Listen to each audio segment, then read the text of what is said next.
अनुग्रह लघु मनन में आप सबों का हार्दिक स्वागत है। आप सबको जय मसीह की। स्वागत है आप सबका। मैं हूं भाई अजीत होरो। मित्र, आज हम मनन करेंगे इब्रानियों की पत्री और उसका 13वां अध्याय और उसके 5वें पद पर। और यहाँ इस प्रकार से लिखा है, मैं आपके लिए पढ़ूंगा। तुम्हारा स्वभाव लोभ रहित हो और जो तुम्हारे पास है उसी पर संतोष किया करो, क्योंकि उसने आप ही कहा है कि मैं तुझे कभी ना छोड़ूंगा और ना कभी त्यागूंगा।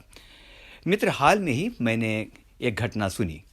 अमेरिका के बोस्टन शहर की बात है। एक मनोविज्ञान का प्रोफेसर था। उसका बहुत सुंदर बगीचा था। बहुत से लोग उसके बगीचे की तारीफ करते थे।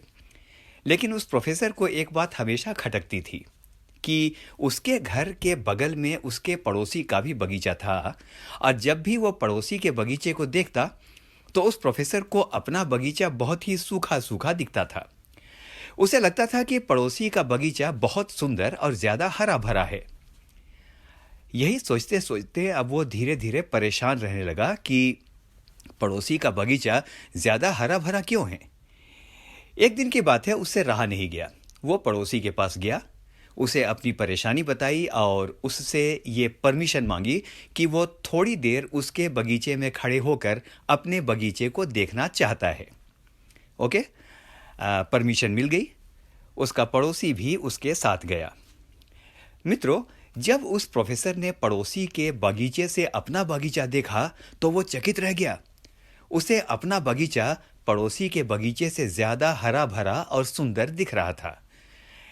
जब उसने ये बात अपने पड़ोसी मित्र को बताई तो वह मित्र हंसते हुए बोला, दोस्त, मुझे भी यहाँ से आपका बगीचा अपने बगीचे से ज्यादा हरा भरा दिखाई पड़ता है। दोनों हंसने लगे, लेकिन इस घटना ने एक बहुत ही गंभीर मनोवैज्ञानिक सत्य को उद्घाटित कर दिया था। वो प्रोफेसर कुछ दिनों के बाद अपने विद्यालय गया और इस घटना पर एक मनोवैज्ञानिक शोध निबंध लिखा। उसी निबंध में एक कहावत बनाई गई, या एक कहावत उसी निबंध में गढ़ी गई, और वो कहावत थी, neighbours garden is always greener. अर्थात सबको अपने पड़ोसी या दूसरों का बगीचा अपने बगीचे से ज्यादा सुंदर और हरा भरा दिखाई पड़ता है। Neighbours garden is always greener अब ये अंग्रेजी साहित्य का एक बहुत ही प्रसिद्ध मुहावरा बन चुका है। लेकिन मित्रों, यह कितना सच है।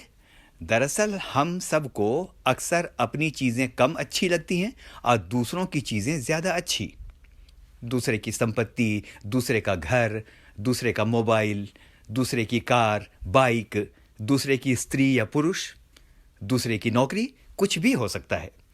यही वजह है मेरे मित्रों कि अक्सर लोग अपने बच्चों को दूसरों के बच्चों का उदाहरण दे देकर ताना मारते हैं कि दूसरों के बच्चों को देखो, तुमसे तो कुछ नहीं होगा। दोस्तों, लोगों ने या हम लोगों ने बहुत कुछ सीख लिया, लेकिन शायद संतुष्ट होना नहीं सीखा है। पहला तीमुथियुस 6 और उसके 5वें वचन इस प्रकार से कहता है, पर संतोष सहित भक्ति बड़ी कमाई है। ये बहुत ही गहरा पद है मित्रों। यदि हम भक्ति इसलिए करते हैं कि प्रभु से कुछ पाने का लालच है, कुछ कमाई होने का लालच है, तो ये सही नहीं है। सही आत्मिक कमाई तो वो है जब हमें जो कुछ हमारे पास है वही धन्यवाद के साथ हमें अच्छा ही नहीं, बहुत अच्छा लगे। हाँ, पड़ोसी का बगीचा नहीं। पहला राजा 21 और उसके 1 और 2 में हमें एक वर्णन मिलता है। यहाँ ऐसा लिखा है, नाबोत नाम एक इजरायली की एक दाख की बारी शोमरोन के राजा अहाब के राज मंदिर के पास थी। इन बातों के बाद अहाब ने नाबोत से कहा, तेरी दाख की बारी मेरे घर के पास है, तो उसे मुझे दे दे। मित्र, मैं इसके पूरे डिटेल में जानना नहीं चाहता, लेकिन इसी घटना में आगे चलेंगे तो आपको पता चलेगा कि नाबोत एक गरीब आदमी था, अहाब राजा था। अहाब के पास क्या जमीन नहीं थी? राजा के पास या अहाब राजा के पास क्या दाख की बारियों की कमी थी? बिल्कुल नहीं।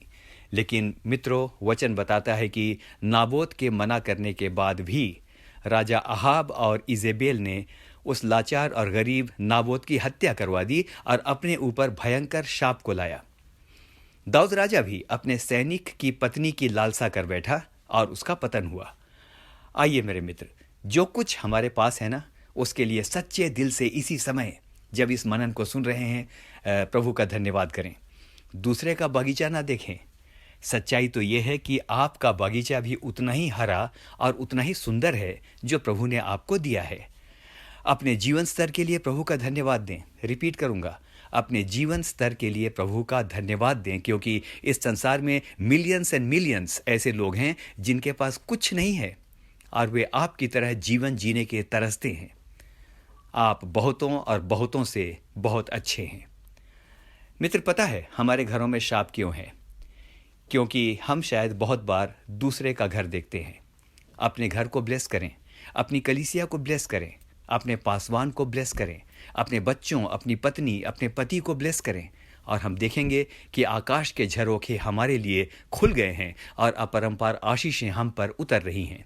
तो चलिए आज से कहावत बदलते हैं, और कहावत कुछ इस प्रकार से बनेगी, praise the Lord that neighbours garden is green, but again praise the Lord that my garden is even greener by the grace of the Lord. यानी प्रभु का धन्यवाद हो कि दूसरों का बगीचा हरा है, इसके लिए मैं धन्यवाद करता हूं प्रभु का। प्रभु का धन्यवाद हो कि दूसरों का बगीचा हरा है, लेकिन प्रभु का धन्यवाद हो कि मेरा बगीचा भी किसी से कम नहीं है, क्योंकि इसे मुझे परमेश्वर ने दिया है। God bless you. आपको परमेश्वर बहुतायत के साथ आशीष दे। आमीन और फिर से आमीन। आपसे निवेदन है कि इन संदेशों को यूट्यूब पर खूब शेयर करें। फेसबुक पर आप हमको फॉलो कर सकते हैं, और अपने प्रार्थना निवेदन भी आप यूट्यूब में या फेसबुक में लिखकर हमें भेज सकते हैं। परमेश्वर आपको बहुतायत के साथ आशीष दे। मुझे आशा है कि आज के वचन से आपको आशीष अवश्य मिली होगी। God bless you. बहुत बहुत धन्यवाद। Praise the Lord.